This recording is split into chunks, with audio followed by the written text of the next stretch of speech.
Good evening, everyone. We'll be getting started right at 5:30 at our regularly scheduled time. Just want to get on here a little bit early, give everyone a chance to sign on, tell a friend to tell a friend. We'll be talking about Election Day and Prop 208. And that goes for our panelists too. Please feel free to share, like, comment, let the world know that we're on this program. As you all know, it's a pretty big day, and we need to do our part to make sure that the community is as informed as possible. Good evening, everyone. See folks signing on, that's great. Make sure you like, comment, and let the world know that you are with us today. We want to get as many people to this program as possible. We got some great content, we got some great panelists with us today. We'll be talking about Election Day and Prop 208, what it means, what it entails, how it impact your lives. We'll be getting started just at 5:30. But please get as many people to this program as possible. Like, comment, share. We're on Facebook, we're on YouTube, on both the Greater Phoenix Urban League and the Urban League Young Professionals pages. Election Day is, I guess, technically about 7.5 hours, 6.5 hours away. It is the biggest day in the last 4 years, no doubt about it. We'll be talking about Election Day, the tools, what you need to know when they have everybody in Arizona voting, everybody that's registered at least.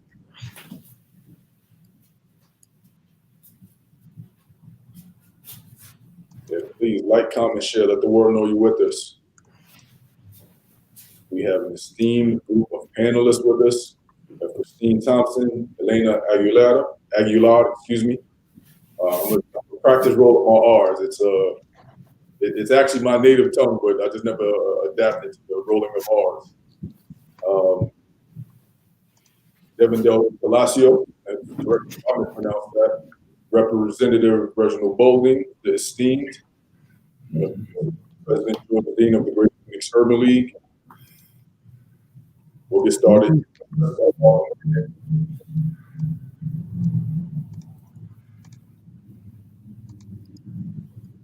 get it started in just about a minute. Please make sure there's no feedback coming from the mics. Again, like, comment, share.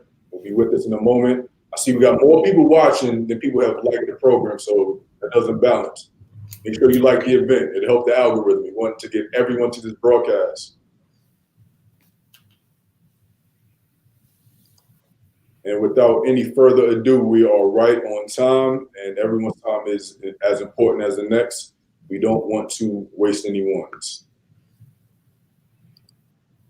So, good evening, everyone. My name is Jerry McPherson, Director of Economic Empowerment for the Greater Phoenix Urban League. Today, we have a very special program.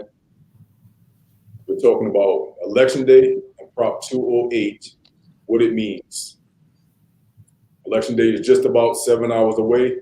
No doubt about this is the most important day of the past 4 years. We want everybody as informed as possible before heading to the polls tomorrow. As of now, there have been 1.6 million votes within Maricopa County alone submitted, which nearly eclipses the totals of 2016's election. Make no mistake, the community is paying attention. And we want to make those who have yet to vote as informed as possible on some of these ballot measures, in particular Prop 208. Now, without any further ado, I would like to introduce the President and CEO of the Greater Phoenix Urban League, George. Good evening. I'm George Dean, President and CEO of the Greater Phoenix Urban League. And for 75 years, the Urban League has been providing human services to individuals and families in the Valley of the Sun.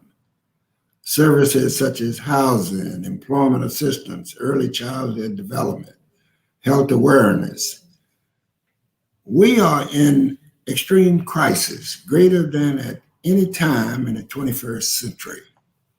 Racial injustice, economic inequality, and the pandemic is just a part of the crisis. The coronavirus has unmasked many factors, many problems, many issues, many disparities that people have ignored, chose to ignore, or chose to be indifferent about.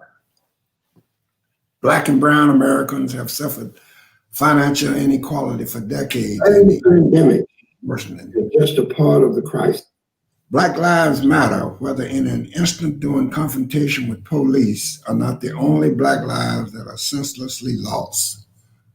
We lose lives to mass incarceration, to inherent bias among medical providers, to a lack of health insurance, to underfunded and neglected public schools.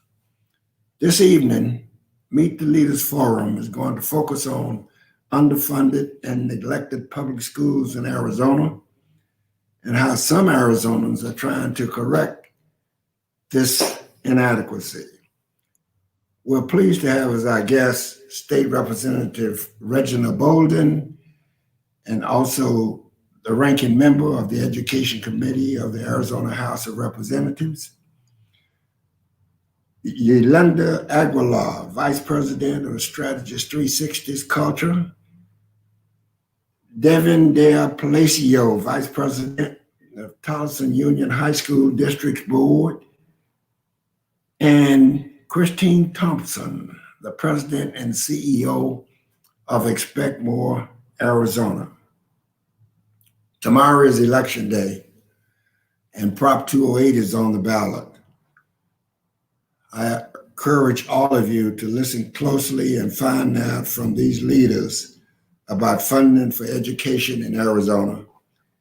And if you haven't already voted, remember that tomorrow, November 3rd, is the day, and every vote matters, and your vote counts. Vote. Okay, Jerry, back to you.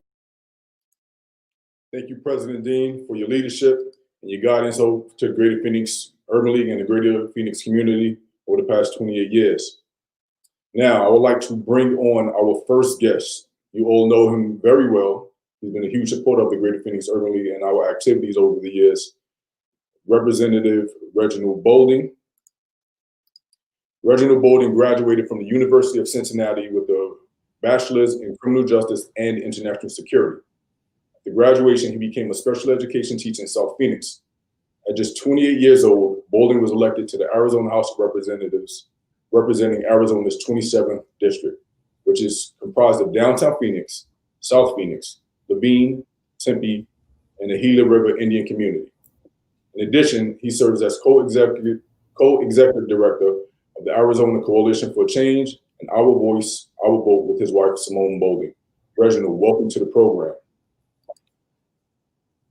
Thanks for having me, Jerry. Thank you to the Greater Phoenix Urban League. I'm really excited to be here. As was mentioned, this is an opportunity for us really to share our voice with regards to the most important election of our lifetime, certainly of my lifetime. I am extremely just excited about the prospects and opportunities of what this year means, because what we know is that there are so many important issues that will be determined on the ballot, whether we're talking about education issues or issues ranging from healthcare to criminal justice. But one thing that's important for everyone watching to know is that elections in and of themselves, they don't create change. That's right. You heard me say it. Elections in and of themselves, they don't create change. Elections are tactics to create change. Elections allow us to have people in positions of influence who share the values that we do about, strong schools, strong communities, to allow them to be at a position to then create those changes. So I know this year there will be an opportunity for us to get those people in positions of leadership so we can urge, support, and push them to actually create the change that's needed. Because what we know is that while tomorrow is the most important election of our lifetime, we know the day after is the day that we now roll up our sleeves and we move away from election and we move to advocacy. And I truly believe that is how we're going to continue to see our community grow and changes. So I'm looking forward to this conversation, looking forward to talking more about Prop 208 and education in our community, and excited to be here with some other amazing panelists. I think everyone's in for a treat. Thank you, Representative Bolden. So we'll go ahead again. Thank you again for your time. As I mentioned part of the introduction, you've all been a huge supporter of the Greater Phoenix Urban League, and currently in your gratitude, and look forward to working with you in the foreseeable future. We'll get started with the questions. Election day is tomorrow, and early voting in Maricopa County has already surpassed the numbers from 2016 at 1.6 million. That's correction for what I mentioned earlier. We actually surpassed 2016's responses. For those who haven't already voted, what message can you send to those to make sure that they exercise their rights? I would continue the response to my opening remarks is that this literally is an opportunity for us to make significant changes. For those of you who have not already voted, the question is not, if you should. The question is when. What is your plan? Do you plan on dropping off your early ballot at the poll in the morning, tomorrow morning? Do you plan on going during lunch? Do you plan on going after work? It's important that you create a plan right now. And that's why you may be receiving a lot of text messages and phone calls and people asking you, what are your plans to vote? It's important to think through that now, because what we know is we're all very busy people, and we're also in the middle of a global pandemic. Things happen, things come up. So it's important for those who still have your ballot and those who may not receive their ballots by mail to set a plan. And I would say that this election is not already decided. I do believe that this will be a close election. Each one of these elections that we have, whether it's the President of the United States, the U.S. Senate, the state legislature, or Proposition 208, all of these races will be close, and your vote can be the deciding vote. Yeah, and that's a great point. And, we've seen it in, I guess that would be the year 2000, close election, and how long it can drag out. And I think the American people deserve a resounding response. And, it's been a tumultuous few years on the political front. And I think the American people deserve a clear cut and resounding decision from, at the ballot box tomorrow. And I'm sure to put all of us at rest to, help shorten this turnaround cycle for the election. What's really important, really quick, Jerry, I'm glad that you mentioned that, is that, so my first year when I was elected to office in 2014, on election night, I was up by 243 votes. And if you take a step back, that's only about 4 or 5 votes per precinct. So when people say that every vote matters, I can tell you firsthand, I lived that. And it's important. These races will be decided by votes. Literally, there's 4 or 5 votes per precinct. In my race, when I initially ran, that decided whether or not I'd get an opportunity to stand up and fight for my kids at the state legislature. So this is important. This is important times. Yeah, and you actually brought up a great point. Obviously the presidential election is getting the most attention, but no one would expect the presidential election to come down to just a small amount of votes. But those local elections, absolutely. Like they're, to your point, 243 votes, did you say?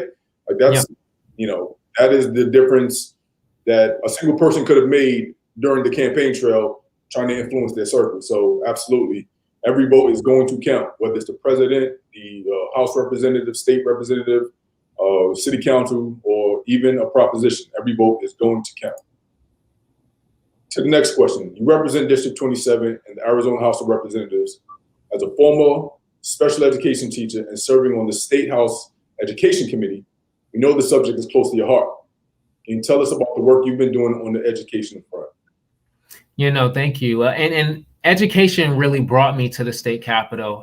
As a special education teacher, I can tell you that every single day watching and listening and working with my students was inspiring. And that also inspired me to say that there has to be more that we can do outside of the four walls of the classroom to change a system that has historically disadvantaged those who are not only in special education, but also compounding by those who lived in a community that was predominantly Black and brown. And top of that, that happened to also be living in poverty. So there were multiple challenges on multiple different fronts that my students were facing. And it means that, you know, you have to have strong teachers in the classroom that have the support and resources that they need to really overcome some of those systemic obstacles. So for me, one of the things that I've tried to do is make sure that I can support initiatives that are going to put resources back into the classroom. Because what we know is that underfunded schools means that you have students who aren't getting the resources that they need, the enrichment activities that they need, the curriculum that they need in order to give them a fair shot. And we're seeing that right now, especially when we look with regards to technology. Some individuals may not have the actual hardware in order to pursue an education, and we know others may not have, you know, internet access, which is making it even equally challenging. So making sure that we have the resources that they need has been something extremely important. Finding funding measures is important. But also one thing that I think is extremely important is that in education, we have to set a path on where we want to go. Because if we are walking down a path and we don't know where the end is, we will continue to walk and not even know how to assess whether or not we're making progress. So really working with stakeholders, like you'll hear from some great stakeholders like Expect More Arizona, and really to think about what is the path that we need to take and what are the benchmarks that we need to set in order for us to know that we're making progress. So really trying to be a champion for a lot of these education stakeholders, our teachers, and then also our students in the classroom. Representative Bolden, you have been a leader on this front and have every confidence that you will continue to do so. I know that one of the items that, you know, obviously what brought us here today, or maybe not as obvious, but one of the reasons that brought us here today is Prop 208. Now, I know there's been some wrangling to keep the initiative of Prop 208 off of the ballot. Can you take us through the process of getting an initiative like this onto the ballot? Yeah, here in Arizona, we're a very unique state, and I think it's one in which I enjoy the prospect of how Arizonans could actually influence not only our Constitution, but our state statutes. So here in Arizona, there are really two different ways that you can influence the laws. You can either go through the state legislature, or what people will say is normal course of business for those who understand the process of the state legislature. And once you get a bill, you know, passed, and in this case, it would be a referendum, a legislative referral, and legislators, they can refer initiatives on the ballot, and we could vote on those as citizens. Typically, if we wanted to change something in the Constitution, that's typically the route that legislators go through, is a legislative referral, or citizens can actually go through this process. If there are pieces of policy that the legislature has refused to put forth, the citizens, they can say, you know what, I don't believe lawmakers are representing my values or representing the policies that I believe the state of Arizona needs. So we're going to actually take matters into our own hands. So what you would do is you file your initiative, and you have to get signatures, typically hundreds of thousands of signatures, in order to get a ballot initiative on the ballot for individuals to vote on.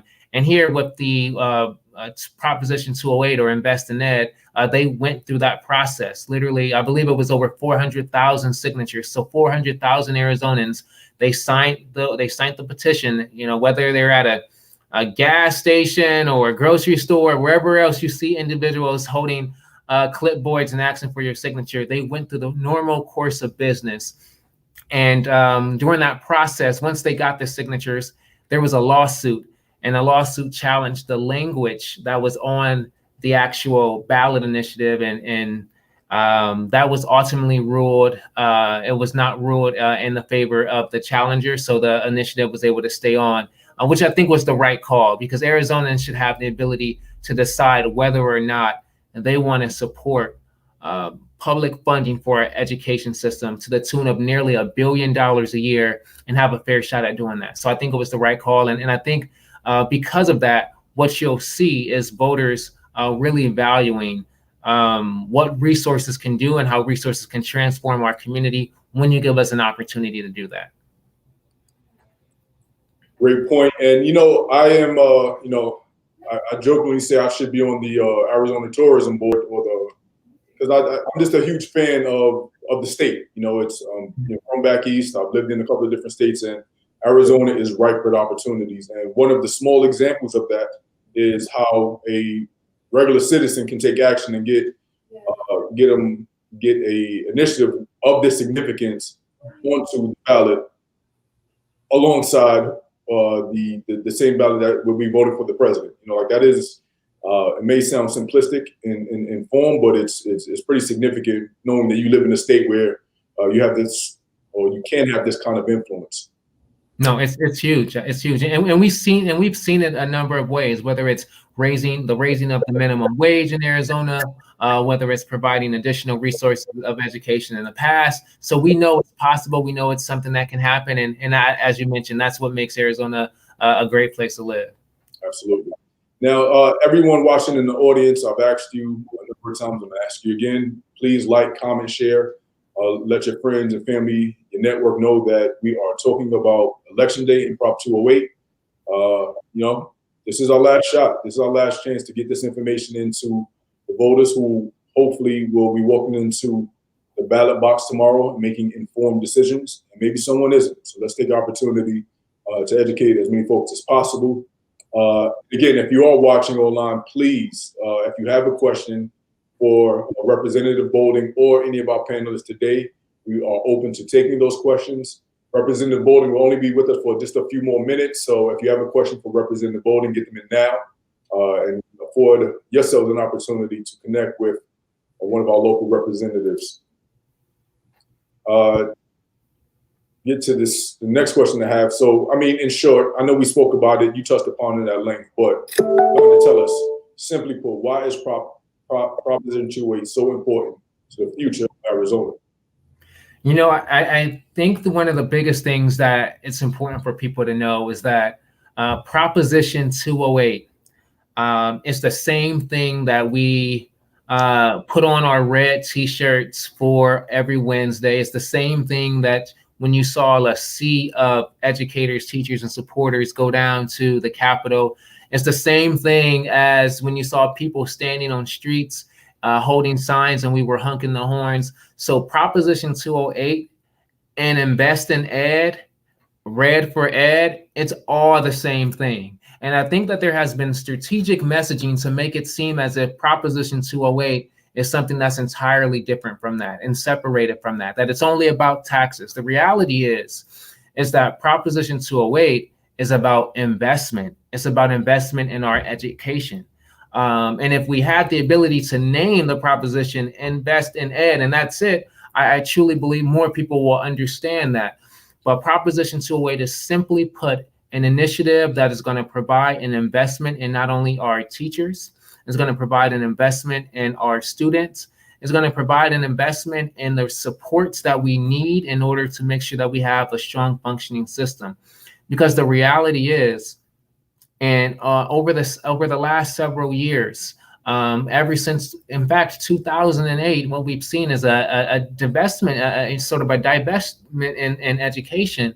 And we're just now starting to see some increases, but we have to be more aggressive, because when you look at some of the per pupil funding and you align that to what we were spending back in 2008 pre-recession, we are still fighting to get there. So this is important.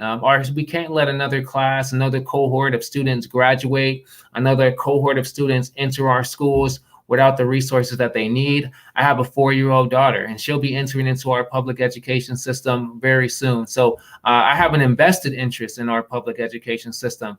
But even more than that, as a teacher that was on the front lines, I can tell you that making sure that I don't have to Xerox copy textbooks because we don't have enough, is an issue, and the problem that we don't have our schools have so many vacant classrooms because we don't have enough certified teachers is an issue. And if we can pay our teachers a little bit more, if we can invest in our schools a little bit more, that can get us hopefully the outcomes that we need for our students to be successful, because we know that's what it's going to take to continue to allow Arizona to thrive to epic proportions. And, you know, as much as I champion living in Arizona, Phoenix, greater Phoenix area specifically, it is disappointing that education seems to be one of the areas that does not get the same level of attention needed, particularly, you know, for our students who are, you know, the future of leadership, not only in the country, but in Arizona. Yeah, no, I mean, it's, you know, and it's not, and I want to say one thing that's extremely important is we know that our teachers are working extremely hard. We know that our administrators are working extremely hard. We know that our school board members, and we have two outstanding here today that you'll hear shortly, who are actually putting forward policies in place to make sure that their schools are operating well. They're doing whatever they can, but they can't do it alone. There has to be an investment. The reality is that we can't be fourth in the state in terms of incarceration. But when you look at our per pupil funding, you know, we're fighting toward the back of the pack. That's a problem. And we have to make sure that we reprioritize what we value here in the state of Arizona, and you reprioritize that by the investment that you make. And that investment has to be in our kids. That investment has to be in education. And if we're able to do that, we'll see the return 2- and 3-fold. So for those individuals who may pay a little bit more, I would say that you'll get those returns back 3-fold, because you'll have an education system that is producing outstanding students, that's improving the economy, and that's making Arizona a place for everybody to live. Great point. And, you know, it should be like plain as day to recognize the balance between the incarceration rate versus the amount of money that we're investing in education. We have one question, and I know, you know, election day is tomorrow. I know you're pressed for time, so we're going to try to take 1 or 2 questions from the audience, if you don't mind. And this question is coming from Lonnie Jones from the Women's Health Coalition of Arizona, one of our own here at the Greater Phoenix Urban League.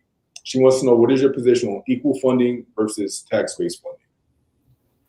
You know, so I truly believe that we have to get to a place in which we are creating equitable funding.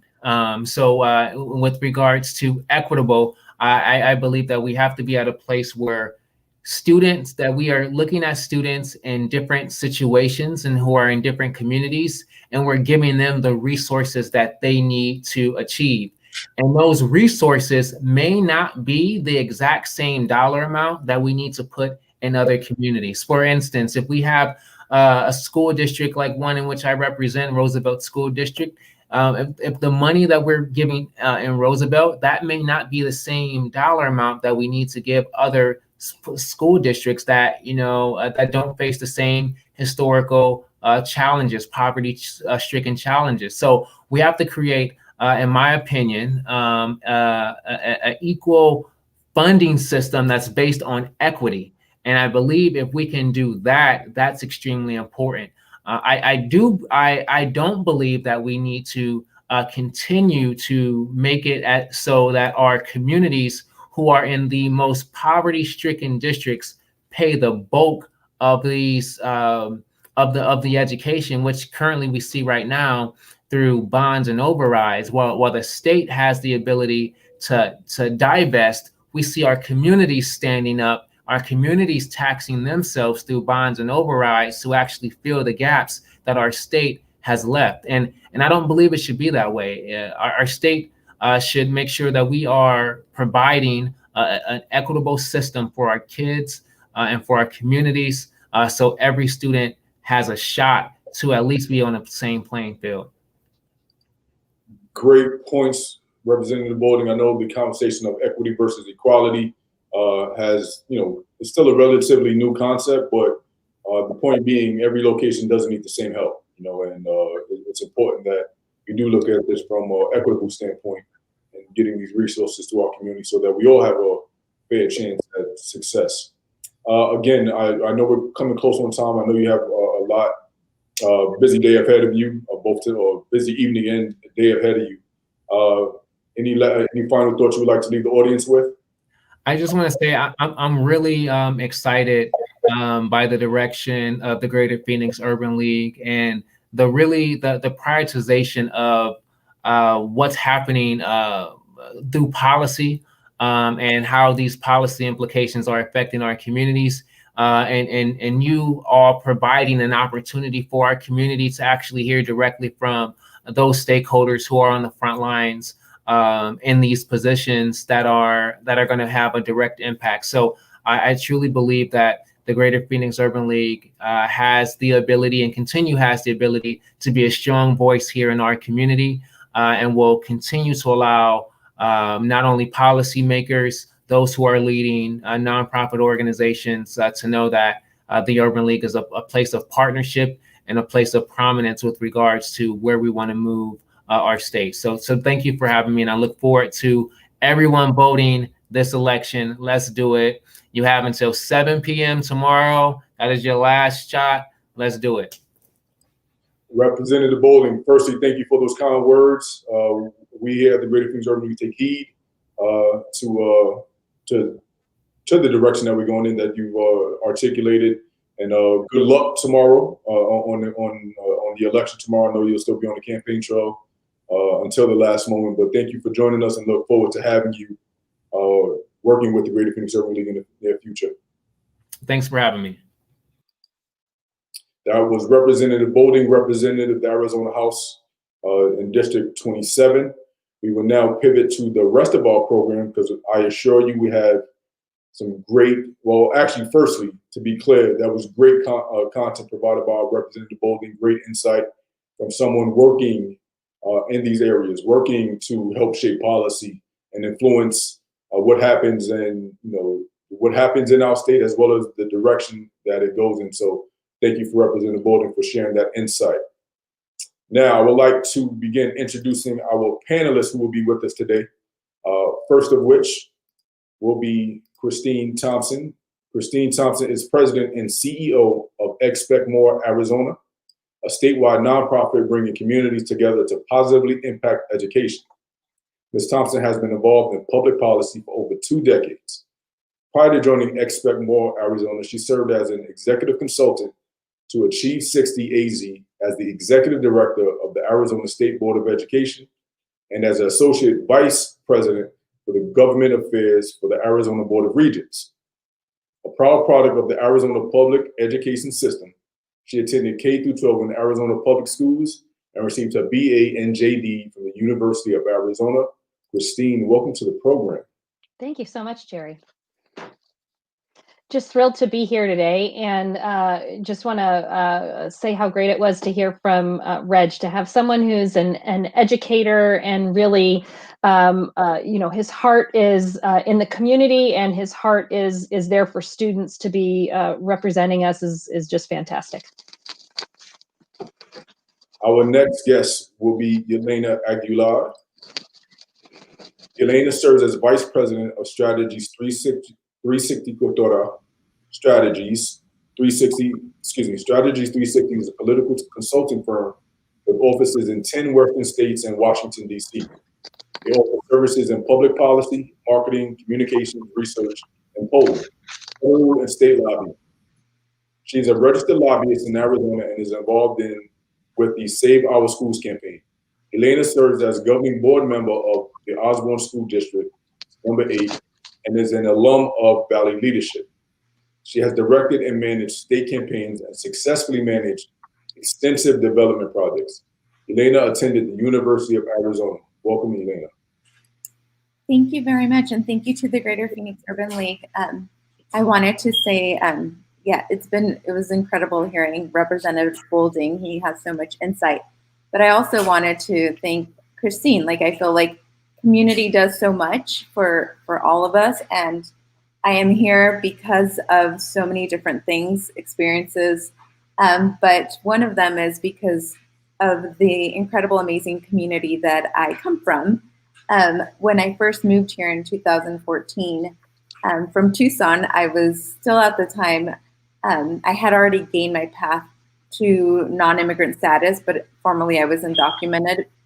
And one of the first people that I met, a lot of amazing individuals, but I actually was empowered by someone who worked at, well, a couple of women who worked at Expect More, who not only encouraged me to run for office, but also taught me how to register for the request to speak. So I have to say that the beginning of my political career happened through Expect More. So I'm really grateful that Christine is here, because I wouldn't be here without all of the amazing people in my life, and that is my community. And I'm grateful not only to be, working for this amazing company and the president of my children's school district, but also like the parent of my kids who inspire me to do better and to do more for education every day. And also as someone who benefited from public education and who was undocumented, who went to more than 15 different schools, I'm grateful to all the teachers who taught me how to believe in myself and to continue, whether the road was going to be difficult or not. They told me that I was worthy and that I should continue on my journey. And this is why I advocate for teachers, because they do perform miracles. And I do believe that public education is the foundation of our democracy. And for people like me who come from other countries where, we don't have access to quality education unless we go to private schools, it is such an amazing privilege to have quality public schools. And I'm so grateful for that. So thank you very much. That is, thank you, Ylenia, for joining us today. But I have to be honest with the audience. I had no idea that there was this tie-in between Ylenia and Expect More Arizona. And I think that might just be a testament of good folks doing good work in the community. So that is, I'm privileged to be able to make this connection or reconnect each of you. So that's a good tidbit of information to know. I'm sorry, go ahead. I said we're all connected. Right. Yep. Our next guest is Devin del Palacio, Tolleson Union High School District's first African-American board member. Del Palacio has dedicated his board tenure to advancing equity. Del Palacio helped draft and pass a non-discrimination policy that includes protection for gender identity and gender expression, assisted the district in passing the Indigenous Peoples Day resolution, and collaborated with board members to produce an anti-hate speech resolution, among other important board actions. Devin, welcome to the broadcast. Hey, Devin, are you with us? I believe you may be on mute.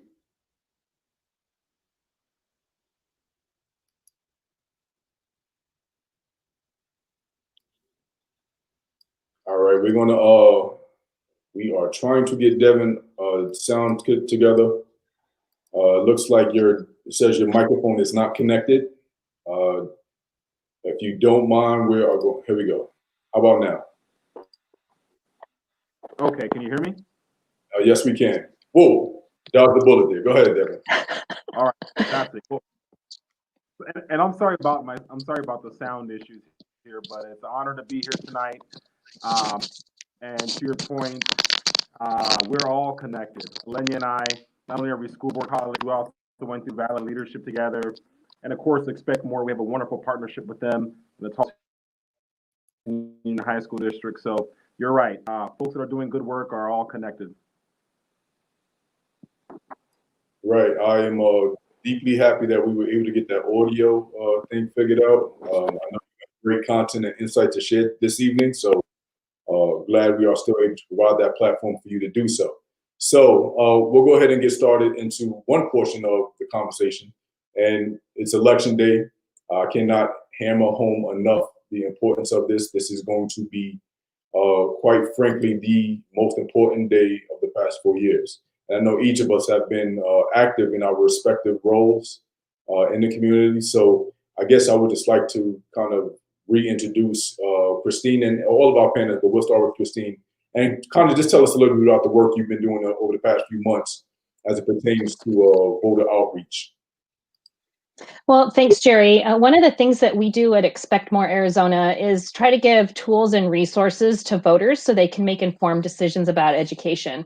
So on our website at expectmorearizona.org/vote, we've got just an amazing amount of resources that helps voters ask questions of candidates, find out who is running for the various offices, everything from the top of the ticket, as you know, who's running for president. Not that anyone really needs to research that; it's all over our airwaves.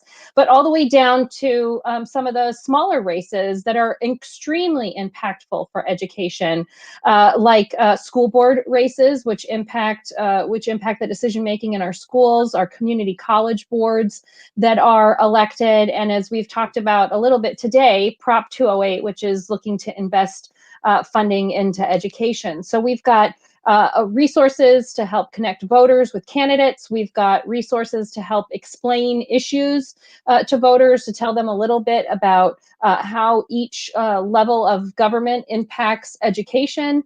And then we've also got tools that helps describe what the ballot initiatives are and what a yes vote and a no vote means.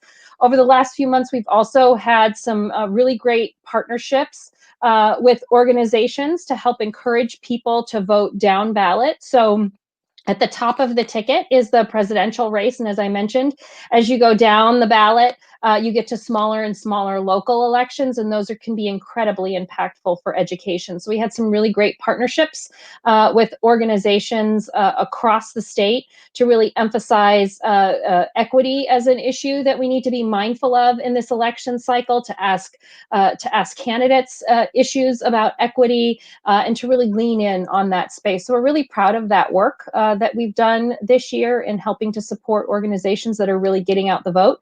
But in our capacity, really helping give people the tools to ask the right questions of people who are running for office. Awesome. Now, Ylenia, just same question. Just take a moment and tell the audience about the work you've been doing on the voter outreach front. Well, in the beginning of the year, I was working with the When We All Vote, which was the Michelle Obama initiative, working with high school students, trying to get them, not only the seniors and the juniors who were close to turning 18, but also the goal of the campaign was to get their families, because we know that in Latino families, the information sometimes comes from the students. If we're first generation or immigrant, or sometimes in our household we have mixed statuses or family members who don't speak English, so we know that the information usually comes from the students. So trying to engage all of the students and their families and their neighbors and their tios and their tias to get registered to vote, because we knew the importance of the election. So I've been working on that initiative, and also through other projects, Save Our Schools, which is another contract. They've been working diligently on trying to get people to become aware of the education issues, and they've invited multiple candidates who are running for office, for state legislator and for school board offices, to share the platforms with our constituents. We know that we're under this pandemic and we can't go to in-person events, but through social media, through Facebook Live, through Zoom, we've been able to host presentations and give these candidates an opportunity to share their platform and why they're running and why education is a priority for them. So voters can become informed, because we know that if we educate our community, they will become informed voters. Sometimes you don't know who you're voting for based on just their website. So this was an opportunity for them to share their platform, and we work closely also with Expect More and other partners to ensure that we are not just working on this alone, because we know that this work can't be done alone, that we need to work in partnership and in collaboration with other people, because we're all trying to attain the same thing, which is ensure that we are educating people, that people are actually registering to vote, that they turn out to vote, and that they know who they're voting for and why they're voting for them. Ylenia, you sound like you had a busy few months, and we definitely appreciate the work that you've been doing. We'll now go over to Devin del Palacio. And Devin, let's just make sure your microphone is working.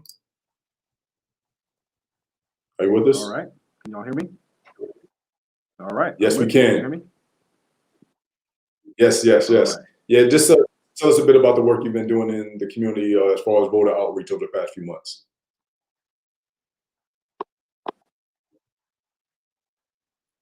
Well, first I'll say this. From a school board perspective, we were one. Devin, I believe we lost your audio once more. Devin, I believe we lost your audio once more. We cannot hear you. But let's not fret. We'll kind of drop you from the broadcast for the moment. If you can, we'll be happy if you can switch to a cell phone or iPhone. How about now? Okay. Can y'all hear me? Yeah. Hey, Okay. let's give you Well, one more shot. before I cut out that our. Yeah, I was going to say, let's give you one more shot at this if we have any other I audio mentioned briefly that.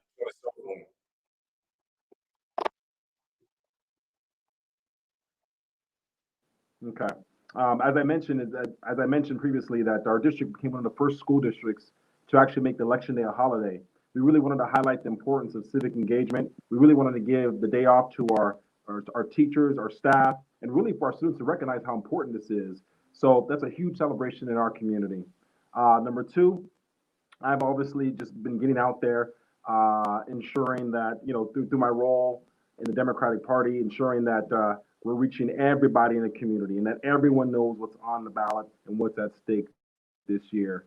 And so that means hitting the phones, joining panel discussions such as these to talk about the importance of voting and civic engagement. And so.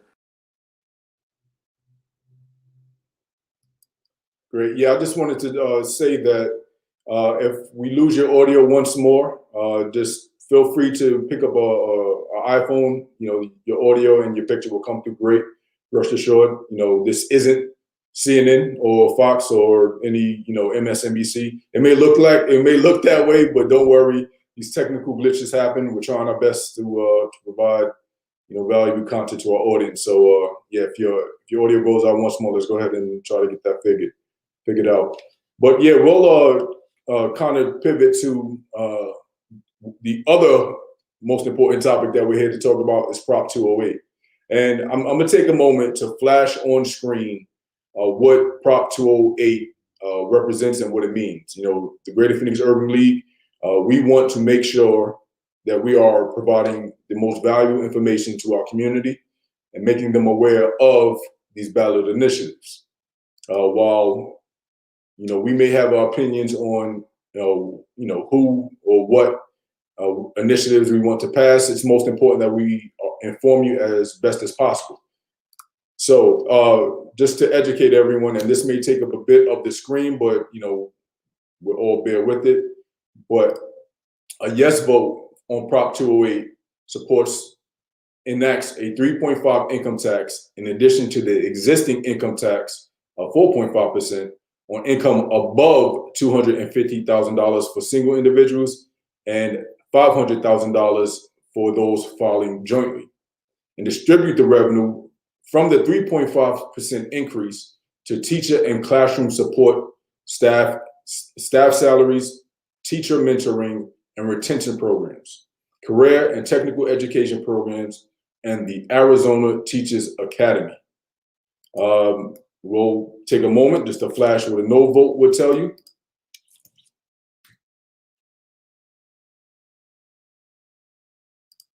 And a no vote opposes this ballot initiative, thus keeping the highest income tax rate at 4.5% on income above $159,000 for those filing single, and $318,000 for those filing jointly. So yes, again, just wanted to take a moment to be ultra clear on what this ballot initiative means. And ultimately, we're talking about directing funds to our schools and those working within them. So we'll start with Christine and just talk a bit about the work that your organizations have been doing specific to Proposition 208. I believe you may be on mute, Christine. Yeah, I muted myself so you wouldn't hear me coughing, so I apologize. Our organization took a position of support of Prop 208. It's not a perfect initiative, but right now we really need investments in education. We've seen, for a decade, we haven't seen the investments that we need in K-12 education. And if we just take a look at average spending, if Arizona compared to the national average, we're spending about $3,000 less per pupil than the U.S. average. That's just in state dollars. If you add in local tax dollars and the property taxes that you pay, we fall even farther behind. The fact of the matter is we don't have a system that is equitable right now and is really supporting students everywhere they need to be. We've got a teacher recruitment and retention crisis. We are not meeting the goals of the Arizona Education Progress Meter. That is 8 key indicators to show us as a state that we've all agreed on, the improvements we need to have in everything from quality early learning through 3rd grade reading, 8th grade math, high school graduation, all the way through post-secondary attainment. That's adults having a degree or credential. And we really need to take a hard look at how we can invest in all of education, P through 20, early education, K through 12, and higher education in order to really get this, get our system in a fashion that's going to really unlock the potential of not just individuals, but of our communities as a whole. So our work at Expect More Arizona, as I said, we are a nonpartisan go-to source for information. We did take a position of support, as I mentioned, but we really wanted to focus on giving people the tools to make their decisions about the ballot initiative, and we're happy to provide that support to the community. Thank you, Ylenia, and thank you, Christine. And we'll go over to Ylenia and just talk about the work that your organization is doing specific to Prop 208. Well, I'll speak for my role as a school board member. I think one of the main issues that we have is, as Christine mentioned, is teacher retention. We currently, underpay our teachers, and we are 49th in the nation. And in order for us, it changes, it varies daily of the amount of teachers who've left the profession now because of the pandemic and the fears that they have, which are valid, and in a state where they are not valued, where they don't have a competitive wage, where it's such a difficult place to be a teacher. I really do believe that we need to do more, and we have for decades in our state, done away with and completely just underfunded education. And this is something that we need. As a school board member, I'm telling you, this is something that school districts need. And this is the way that, unfortunately, we had to go and, collect these signatures of these petitions, because our state legislator just doesn't do it. Our governor doesn't step up. So here we are. And I can speak as far as as a parent. I have a son who's in high school, who's a junior, and I have a 7th grader. And when I compare their education and the resources that they receive compared to their friends who play, soccer and attend other schools, we are just underfunded, and we definitely need, we need this as, a support for our education system, because it is tragic that we are having to do this, but this is the state that we live in. And like Representative Reggie mentioned in the beginning, elections don't really change the path. It is individuals who we elect who, with their ideas and their policy changes, can make a difference. So I truly believe that, and a vote in favor of this will help Arizona's children, all children. And if we want a prepared workforce, we need to invest in our children first. And regardless of the economic sustainability or impacts, like we need to invest in them. They are our future. They are our children. They deserve a quality life. They deserve a quality education. And you know, that is like one of you mentioned what you just mentioned previously, one of the more challenging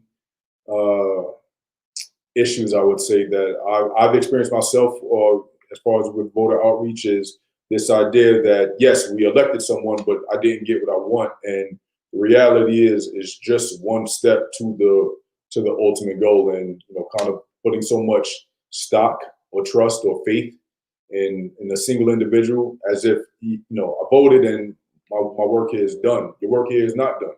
You know, if you vote tomorrow, November 4th, you need to be as active in your community. You need to be as active, calling your representatives, sending emails, being aware about what initiatives they're working on.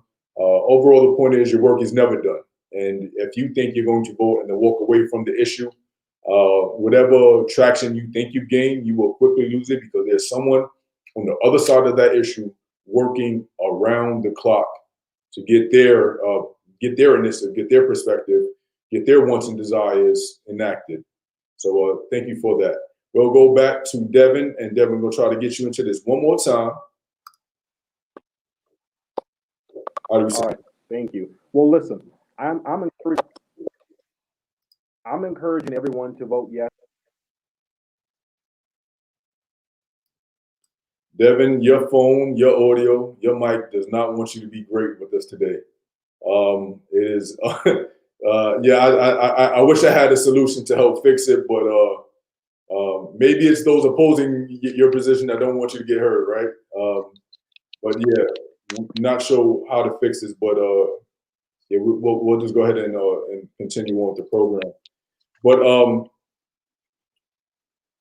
so I guess we'll kind of talk about some stats. And Arizona invests in less education than we did prior to the Great Recession. As a result, we have an entire generation who have had less funding than the generation prior to them. What do you expect to be the long-term implication of this? Let's start with Christine. Yeah, I think that we're seeing the outcomes of this. Now, if we take a look at for example, third grade reading in Arizona, we've got multiple years worth of data. We know as a state, we've gone from in 2015 having 40% of Arizona third graders reading at grade level at the end of third grade to 46%. And that's improving, but we're going to fall short of our statewide goal significantly. And then if you look more critically, if you disaggregate the data and you look at how low income students and Black students in particularly are doing, Black students, third graders are, in 2015, we're performing 27% of Black students at the end of third grade were reading at grade level. And in the last data that we have, the spring of 2019 data, only 35% of Black and African American third graders were reading at grade level. We've got so much work to do to make sure that we are enveloping our students at every level to provide them with the supports that they need to realize their full potential. This is a challenge that we've had as a state for over a decade now. As much as the governor has invested, and the Republicans have invested in education over the years, and credit where credit is due, they have invested. But we still have $1 billion that they haven't paid back from a loan K-12 gave them a decade ago. We're about $4.5 billion short of the investment that we need. That's like doubling the state's investment in K-12 and in using state and local dollars to get to the national average. We are orders of magnitude behind the rest of the country, and we need to think about what that says, not only for investing in our people, but investing in the future of the state of Arizona. So we need people from both sides of the aisle to really lean in on these issues, invest in early education, K-12 education, and higher education, because because we've seen what the status quo has done to Arizona over the last decade, and it's not acceptable to continue doing that. We need big change, and to do that, we're going to need some large investments like Prop 208 to help catapult us to really ensure we've got excellent teachers in the classroom, we've got support systems in the classroom, and really to attract and retain the talent that we need in Arizona's classroom. And it's quite astonishing when you think about it that, for a whole generation, that, from K through 12, someone, back in, born in 2008, 2009, coming into kindergarten had, a certain amount of funding, and, that next year just fell off the cliff and never recovered. That's from K all the way through 12 to where we are in 2020, that they've actually had less funding than the generation prior to them, which even keeping funding at the same level would not suggest that it's been enough, but it's actually went down. And of course, we know just costs in general just go up over time, inflation. And it's unfortunate to think that there's generations of children who've gone through this. That it may be too late. Well, I don't want to be too pessimistic, but that child cannot recover the past 10 years of early education that are maybe most influential in guiding their their future. Jerry, to that point, you're exactly right. The investments that we make early on pay off multifold. There is a 7-to-1 return on the investment when you invest in early childhood education. That's before kindergarten, so kids are ready. As somebody mentioned, I can't remember if it was President Dean or if it was Representative Bolding, but if you don't invest in education, you're going to spend a lot more in health-related outcomes, in incarceration, and other issues.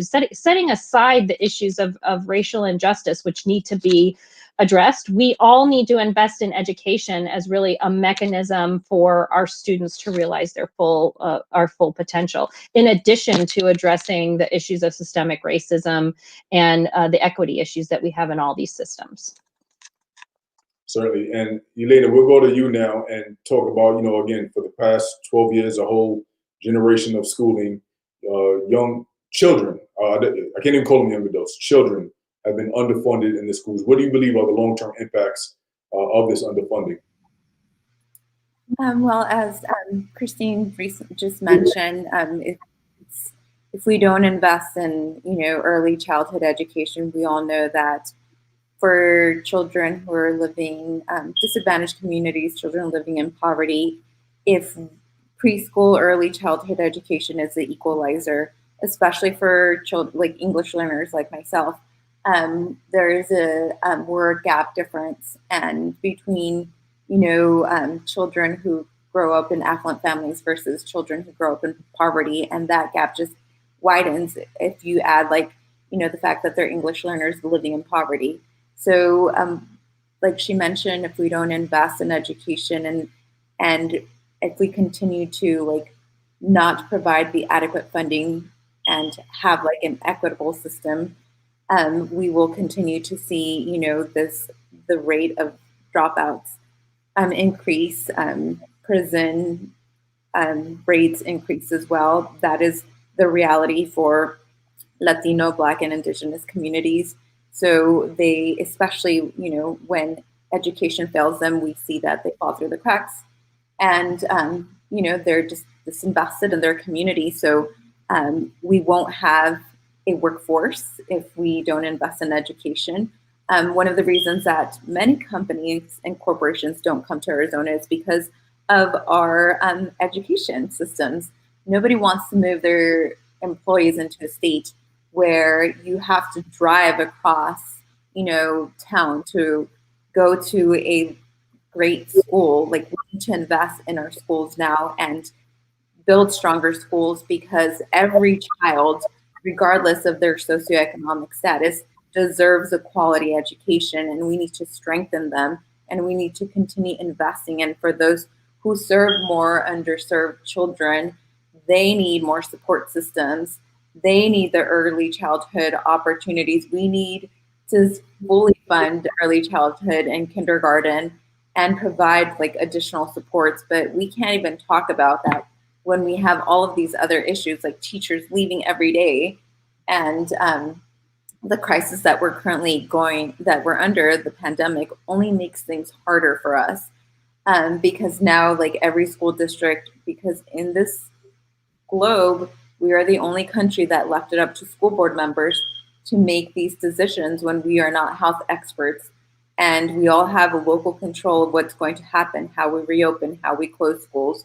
So that also affects, our teachers and their desire to stay, depending on their situation. And every teacher situation is different, just like every family situation is different. And we're going to see, our enrollment numbers decrease. So funding is critical to everything that we do in a school district. So, we need to ensure that we have funding, adequate funding, and that we continue to fight for, for education and funding, because we are not going to have a prepared workforce if we continue on this path. And I'll actually come back to that, because you touched upon another question I had, but specific to corporations not wanting to relocate to Arizona because of the idea of having to basically sell their current employees that come to, we want to move to Arizona, but, we give you great weather 9 months out the year, but we can't make any promises regarding a basic level of education for public schools. And quite frankly, the alternative to that is increasing their salaries to compensate for paying for private school. Like, that isn't reasonable. That, no matter how much of an increase you give them, that just simply isn't going to be a viable solution for a whole swath of employees within a corporation. Like, that's just not going to be a viable option. We have Devin back. I'm sorry, was someone going to respond to that before? I was just going to say, we don't even have enough private schools to take all of those students. Right. People are asking the questions when they want to relocate here. I've heard this over and over again over the last 3 years from our economic development leaders around the state that, 10, 15 years ago, the questions were, what's your tax climate? Now the questions are all around education. What is your education climate like? What's your K-12 system like? What's your higher education pipeline look like, both in community colleges and in universities? And I think now with the pandemic, I think there's been an additional light shown on the importance of early childhood and both making sure you've got a quality early learning center, but also how integral that is to the care of our youngest, so that parents and caregivers can go back and be productive at work. So I think that we need to bolster these systems, not because it's one or the other, but because we need all of this working together to really be a strong state. And I guess this is the great opportunity to plug the work that we're doing at the Greater Phoenix Urban League with our Head Start early education program, where we are providing early education for, I believe the number is 1,100 children between the ages of 3 to 5. So unshameless plug. We have Devin back on the line with us. So, with all complete respect to Devin, who has carved out the time to join us, we're going to give him every opportunity to join the conversation. But this is your last chance. Devin, we're back with us. So we were just talking about this most recent generation not having sufficient funding from the generation prior to them. Would you feel to comment on what the long-term implications of that will be? Well, I'll tell you what, we're in the 6th consecutive year of a teacher shortage. The 6th consecutive year of a teacher shortage. Arizona, we're facing a looming crisis. If we don't have educators in the classroom, who then is going to educate our students? Who? So the passage of Prop 2A is extremely critical in that it will go to help us fund quality teachers, to pay them what they're worth. It'll also help us recruit counselors and teachers' aides. I mean, the passage of Prop 2A, it would benefit all Arizonans, right? It's going to benefit all Arizonans. And I do want to dispel a few myths out there. The opposition has done a very good job at sharing its impact on small businesses, but this isn't a corporate tax. This isn't changing the corporate tax code, right? It's a 3.5% surcharge on income, taxable income over 250,000, or if you're a couple, 500,000. So, for example, if you're a couple that makes $500,000, $501,000, you're only taxed on that first $1,000. That works out to be $35 a year. $35 a year. Come on now. As it's been said here earlier tonight, we have to make an investment in our own community if we hope to see returns. And Ylenia hit the nail right on the head. Many corporations struggle to come to Arizona because they know that our investment in education is just not present. But you know who does come to Arizona? Companies that take advantage, such as call centers, et cetera. And that's no disrespect to people that work for them. I'm talking about the people that own them. They come here because they know they can get cheap labor. They know that the workforce and investment in education is not where it's at, so they can hire an entry-level basic worker for a basic minimum wage. And so not only corporations, but even the military.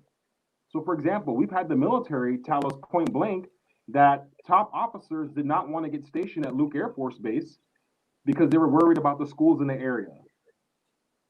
So if that doesn't send a clear message to our community, I don't know what does.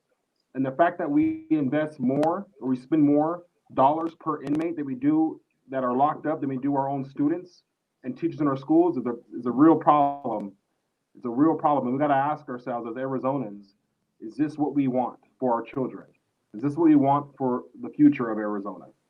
If we want a workforce, if we want safe communities, you must invest in education. Education is a great equalizer. And as it's been said here many a times here this evening, it shouldn't matter which zip code that a child is born into. Everyone should have equitable access to a good education. And you get that by first having the resources to properly fund high quality teachers. That is a astonishing stat that we are spending more on inmates per person than we are on our children. That's a profound stat, actually, and if that doesn't kind of provide some perspective on where we are, I want to say as a country, but this is Arizona that we're talking about. I know prison population is a national problem, but again, as far as everyone watching this today, you can take immediate impact on that in some small way tomorrow at the ballot box. But we know that this is a much larger problem, both nationally and in the state. But the idea that we are spending more money on per person for inmate than we are, our children is disturbing, to be frank. But Devin brought up a point that I wanted to go back to, and many of those who are against Prop 208 do so out of concern for small business owners. How would the passage of Prop 208 impact our small business owners? Christine? I think that, there's going to be some small business owners who are impacted and others who are not. So I know there's been a number of small business owners who've been pretty vocal in their support of Prop 208. Still, there are others who are deeply concerned that there's going to be some flight of some high income earners. And I don't think, either of them are wrong. I think there are going to be people who are impacted. And I think that there probably are going to be some people who don't want to pay the tax and they'll up and leave. But part of me, I know those people might hire people in the state, but I think we also need to think about how those people are coming here and investing not just their tax dollars, but their philanthropic dollars and other money in the state. I think all of that is going to be important. It's going to be a tremendous challenge, I think, moving forward. This is if part of this is on the business community, frankly. I was part of discussions sitting at a table to try and come up with other solutions, other taxes that some might have felt were more would have been distributed differently across many tax brackets or in different sources of tax revenue. But I think there were business community leaders who thought it was easier just to say no. So props to the teachers who said enough's enough, and we need we're going to put our shoe leather and our passion for our students first, and put something on the ballot. It might not be perfect, but we need this investment desperately in education. I think that's what's really important as we move forward. Yes, some businesses will be impacted. There will be others who are not, but I think some of those obstacles, I think we'll really see what the impact is over the next several years. And I suspect that they'll become an equilibrium, and we'll figure out some left, and we'll see what the impact is. But I know there's business owners who are happy to lean in and further invest in education. I read a stat just yesterday, actually, that was talking about the idea of states increasing taxes and the impact it has on relocation. And I believe the number is 47% of people who move to states that do not have 47% of people move to states who have a lower state income tax rate. That means 53% of the people either move to states that have the same or higher tax rates. And what that suggests is people aren't moving because of the state tax rate. If it's a 50-50 proposition, then they're not moving specific to that. The other thing to be mindful of is people who relocate do so for job opportunities, whether it's they move for job opportunities and or because they're young. Moving is a young person's game. Once you get to the point of being a successful business owner and you're in that higher tax bracket, the state tax rate isn't going to move the needle on whether you move or not. You're too tied into the community. You have too much influence, or you got community ties, you got social ties that you're just not picking up and fleeing to save money on the tax rate. So I think there are a number of different stats that we can help dispel that. What I did want to open the floor up to is the idea that, is there a scenario where this would actually help small business owners? And Ylenia, would you like to take a stab at that? You're on mute. You're on mute.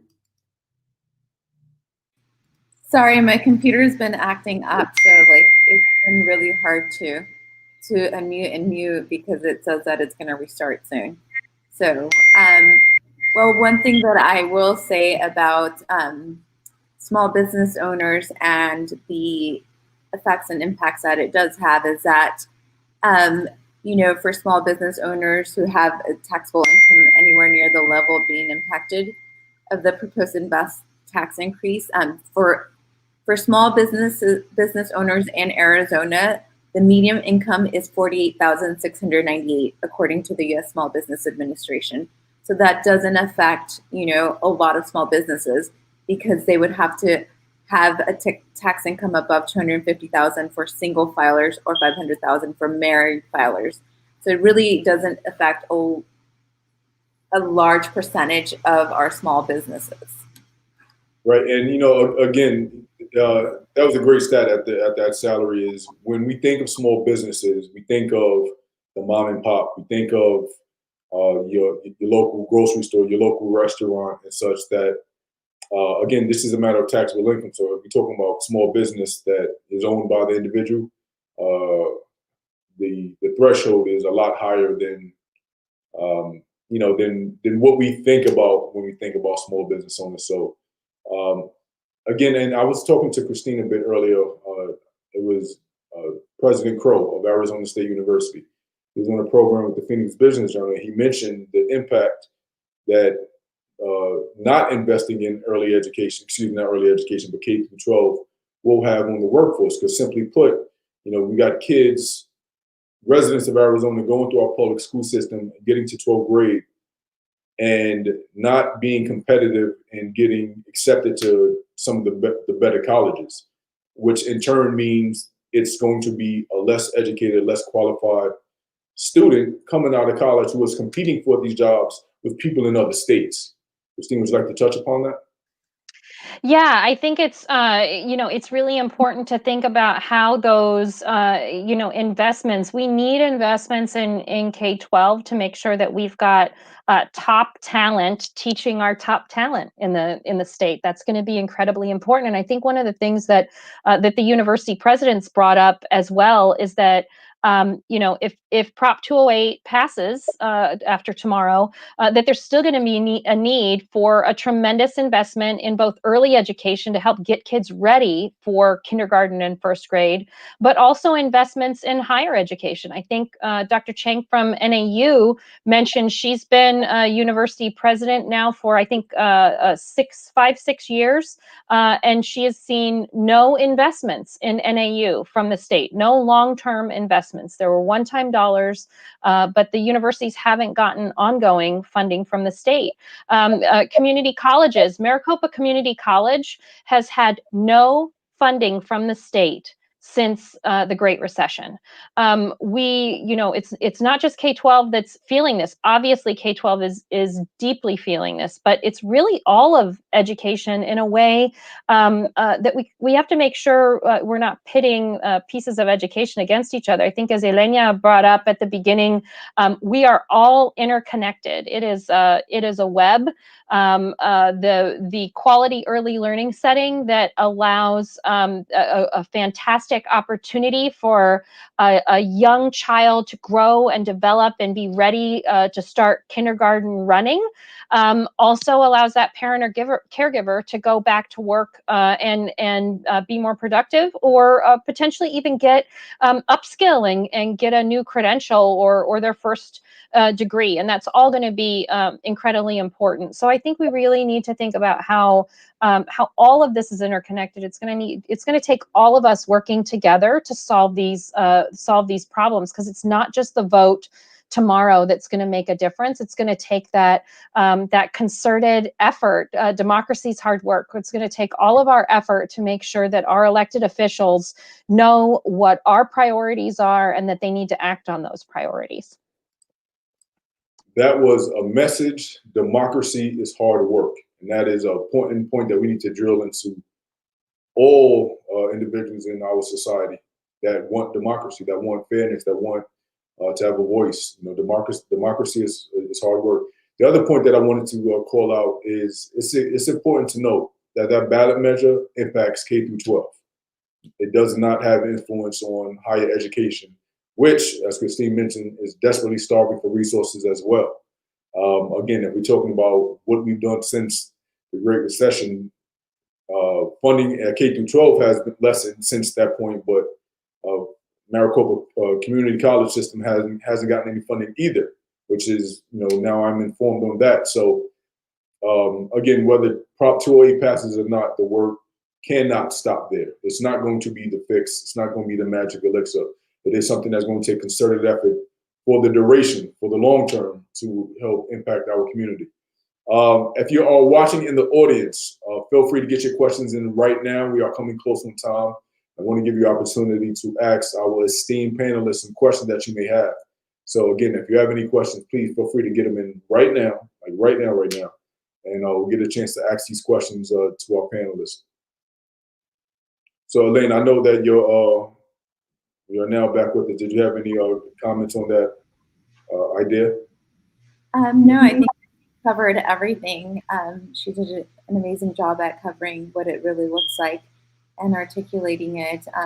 What I will say, and although Proposition 208, like you mentioned, doesn't cover funding for community colleges, like as a school board member in a K-8 system, like if my kids aren't prepared in the early years, in their K-8, their formative years, they're not going to make it, and they're not going to graduate from high school, and they're not going to make it to the community college or the university. So it is so important and critical to invest in, education now, because we want them to be career ready, and we want them to be successful. We want them to have a good quality life. We want them to grow up to be, good citizens of this city, of this state, of this nation, of this world. And that happens through education and a quality education. I am here because so many people invested in me, and because I grew up during a time where education was funded, and this is my connection to the Greater Phoenix Urban League. I met Natalie and I talked about my experience of going to Head Start. So if it weren't for that opportunity, my mom, she doesn't, to this day, she doesn't speak English. So Head Start really did, allow me to learn a lot of things that prepared me for kindergarten. So I'm grateful for that. And it's going to take a concerted community effort. Whether the outcome is what we want it to be tomorrow, we still have to fight every single day for our children, for education, for our community. And that doesn't stop with tomorrow. And so, yes, I have to give great acknowledgement to Natalie Albert. She's been a champion of me and helpful force for me here at the Greater Phoenix Urban League. I'm sure she'll come by my office tomorrow to brag that she got a shout out on this program. We're coming up close to time, so there's a couple of questions coming in from the audience, and want to kind of address those. And the first of which is, how confident are we that the funds will actually make it back to our schools and teachers?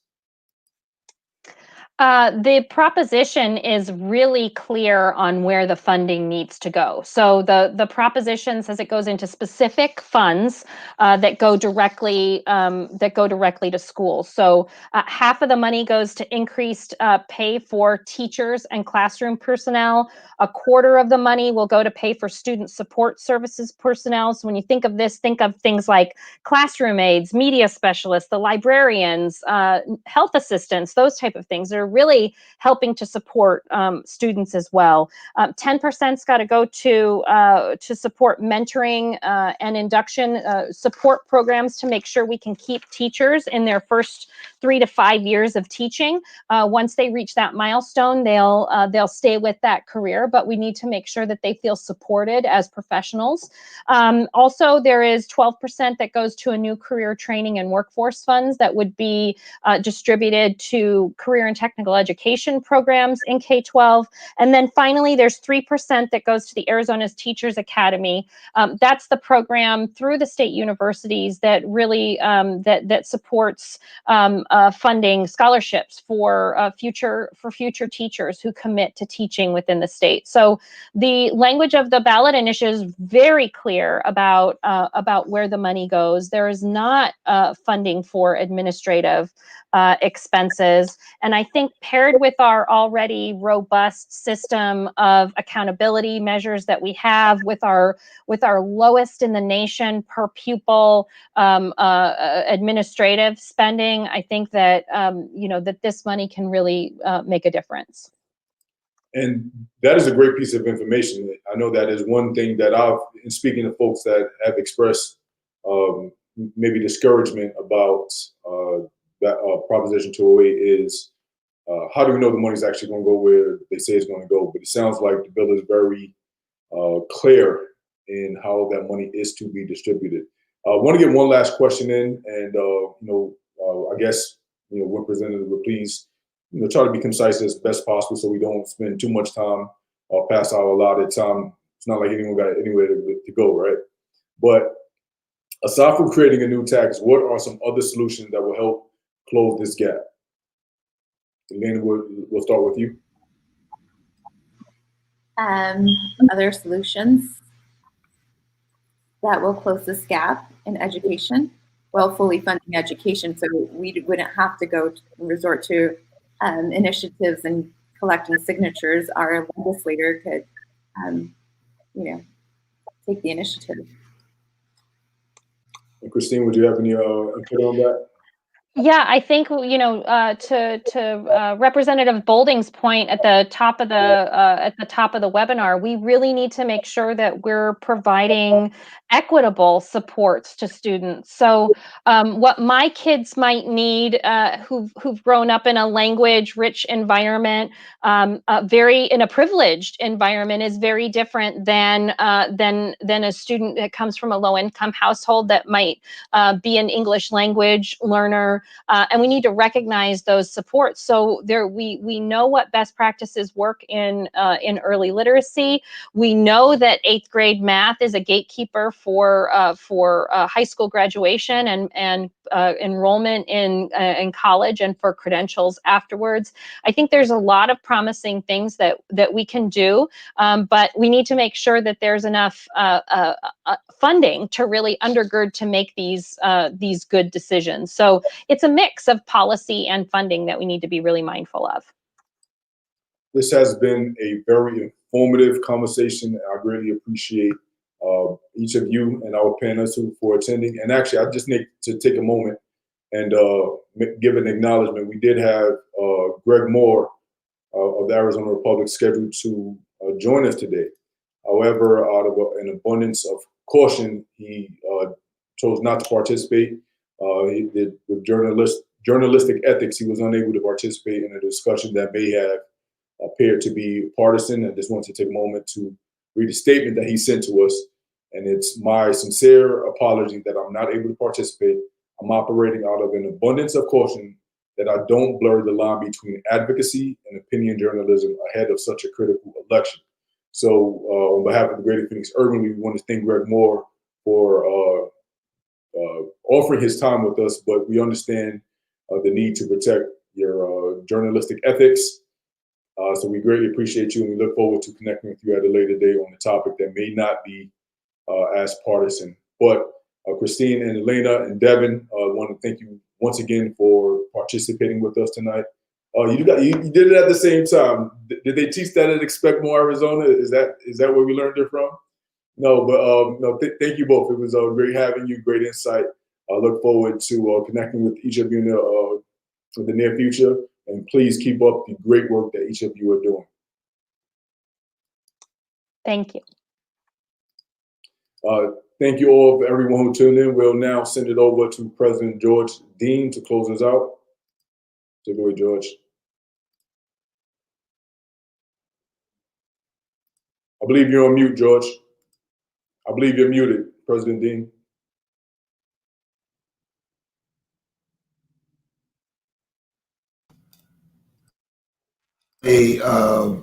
To echo your remarks, thanks to Christine and Yolanda and Devin, although he didn't come in as much as he would like to have, I'm sure, but for bringing us that information that they did concerning Prop 208 and overall education funding in Arizona. We know that we have a lot of work that has to be done in terms of our education and the future of our children and so forth. You know, we say in the Urban League that our children equal our destiny. And if we want our destiny to be greater than what it is up to this point, we got to make sure that our children and our future leaders and so forth are well educated, receive the quality type of education that is necessary to make them become productive citizens and so forth. So with that, I would just say good night, and tomorrow, a few hours from now, election will be here. It's already here, as a matter of fact. And if you haven't voted, please do. Vote, vote, vote. Every vote matters. Every vote counts. Good night, and thank you for watching.